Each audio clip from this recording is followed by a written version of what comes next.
Hi, besties. Are you struggling to land your first remote job? Well, your resume might actually be the problem, and your resume might be the reason why you're just stuck in the job application pool. You're not getting a call back from recruiters, you're not even getting interview requests at all.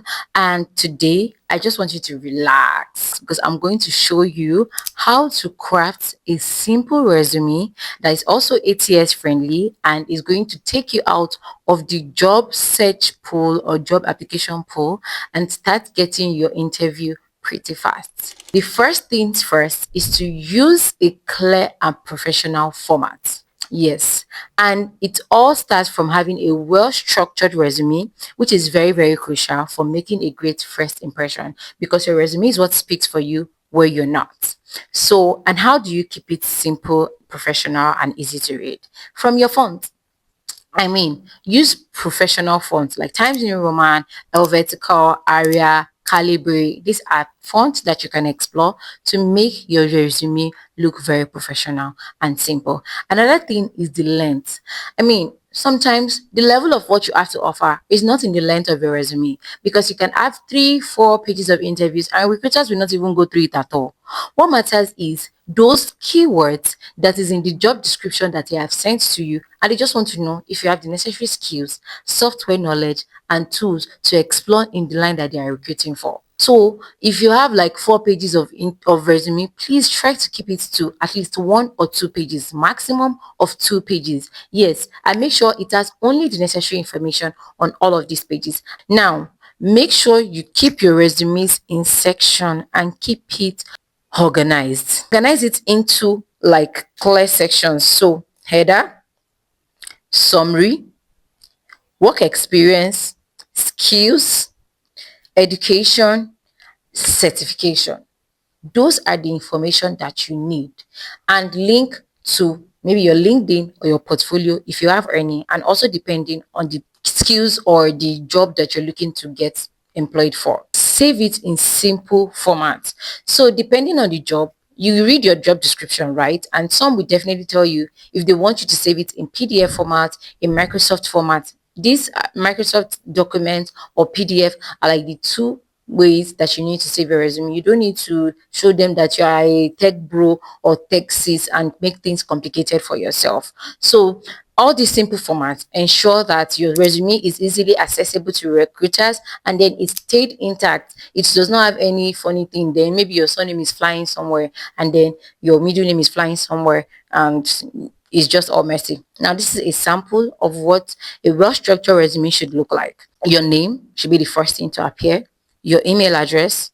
In between your email address is your phone number. The next thing on the same line, your name at the top. Then the second line has your email. The same line as the email should have your phone number. Then the same line should have your LinkedIn profile link. Then the same line should have your portfolio if applicable, depending on the skills or the role you're applying for. Then beneath that on the third line is your professional summary. So a sample of a professional summary is you're going to write, I am a detailed oriented digital marketer with over 6 years of experience in SEO, content marketing, and PPC campaigns with proven track records of increasing organic traffic by 50% and boosting conversion by 30%.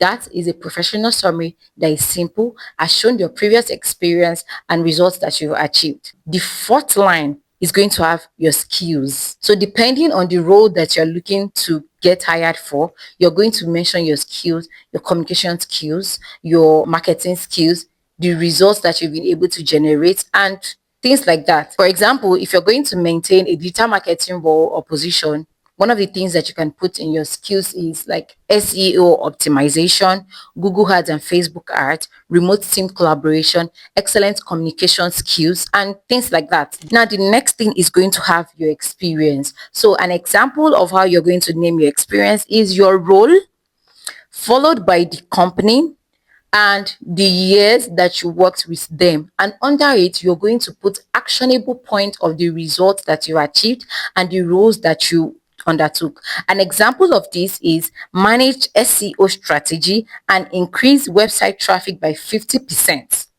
hit sales targets through SEO driven content writing, Developed PPC campaigns with a 30% conversion boost. These are actionable points that should be in your resume. Once you've highlighted all the companies you've worked with, make sure that you also include if these are remote or on-site jobs. If you're looking to explore remote job opportunity, it's important to highlight if it was a remote role so that they will be able to know if you have the ability or experience to work remotely, and then they don't have to go through training for some basic things that they feel you should already know if you've ever worked remotely. After highlighting all of this, the next thing should be your education and certifications. Even if it is as little as a Google course that you took or a YouTube course, make sure it is indicated there as far as it is in line with the role that you're applying for, so that you don't just have a long list of courses and then it's not related. So your education, the school you went to, in and the year in brackets. Sometimes the year are actually not even necessary, so you can just name the school and the course of study and then your certification in detail, and there you have it, your simple CV that you should send to recruiters in simple format.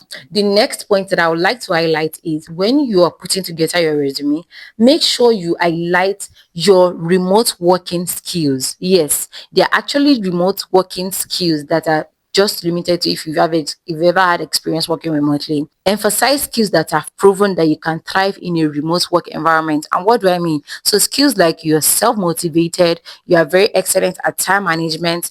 It shows that you are very independent and nobody have to chase you before you carry out your work. Tech savviness is also very important. I mean, if you're a remote worker or an experienced remote worker, you're definitely going to be tech savvy because it is tools that help you to thrive. Communication tools, project management tools, time management tools, finance tools, collaborative tools like Zoom, Slack, Trello, Asana, Monday.com, remote collaboration tools. I light it there so that they can know that you have an idea of any tool, even if they are not tools that they already use in any of these organizations, they are always quite similar. Now, your ability to also work across multiple time zone and different location is a place that you should also spell out because it's vital when recruiting for remote roles. Collaboration and adaptability is also very important because your ability to work with diverse teams across various remote locations should be spelled out in your CV as well. Problem solving skills, handling complicated issues independently while working remotely is also very, very important. So example of a strong skill selection for a remote job application include writing things like excellent written and verbal communication skills for cross-cultural collaboration. Proficient in project management tools like Trello, Asana, Monday.com, name it. Strong time management skills, able to meet deadlines across various time zones. So that it's not be like it's only 9 to 5 Nigerian time that you can work. Adaptable to different work environments and remote company culture, because the truth is some things that you may be able to freely joke with in Nigeria may not be taken as a joke in another company. So you need to show them that you have the ability to work across various company culture. Now, tailor your resume to each job. I always say this thing that as a person, you don't have to tell us that you're a school teacher, a project manager, a barrister, a communication executive, or in one resume. It's overwhelming. In fact, no recruiter is going to go through a job resume that has like different job roles. If you're applying for a customer service position, make sure you tailor your resume to this role alone. If you're applying for an executive assistant, make sure you tailor your resume to this role alone. Because if you overwhelm recruiters with too much information in one document, it may be very, very hard to go through your document. And make sure you use keywords.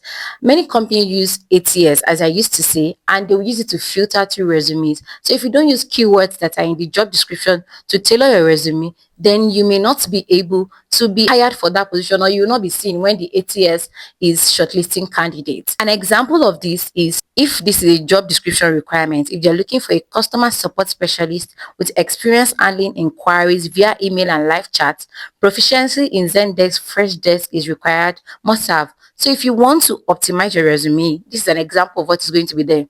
Customer support representative in so in remote role from this year to this year, resolved 100 plus customers inquiries daily through email and live chat. Yes, you have to mention what they're asking for. Used Zendesk to manage tickets and improve responses by 25%. Worked across multiple time zones with remote teams of 20 support agents.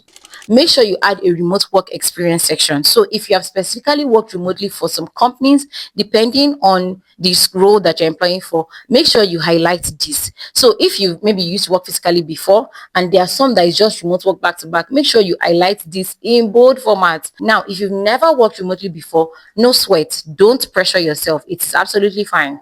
Just make sure that you highlight skills that are transferable in the remote work industry from your physical roles, so that they can have the confidence to know that, oh, even if this person has only worked on site, the person has the ability to transfer those on site skills to work and thrive in the remote job industry.